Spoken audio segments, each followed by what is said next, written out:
เวมาตุปายาเวทนาตังแต่ก็บ่แม่นเฮ็ดเพิ่นเดินเข้ากับคนที่อะไรหรอกอีกกันนี่สิเรื่องกฎหมายนี่ย่อมเลิกย้อนเบิ่งหนังโค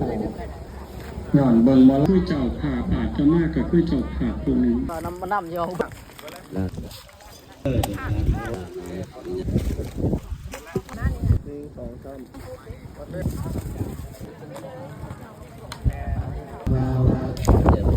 สุดลืมเอาหูออกมา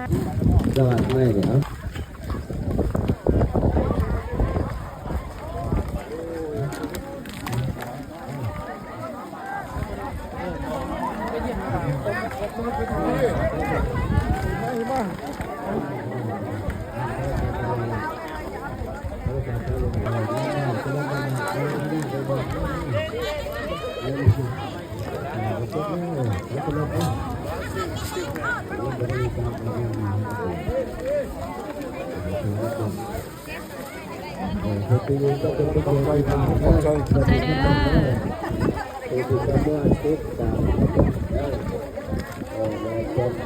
ขอบใจ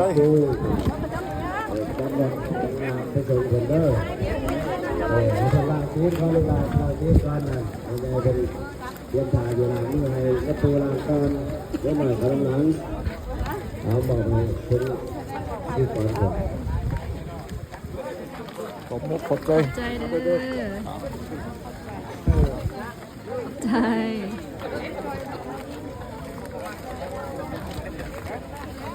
เจ้าเมื่อวันนี้ผมเมื่อไรเจ้าไหนก็ถ่ายอยู่ใส่เมื่อน้ำข่อยก็มันไม่ยากผมเป็นงานดีอยู่ดีแม่อยู่ดีมีสุขใจเด้อขอบใจ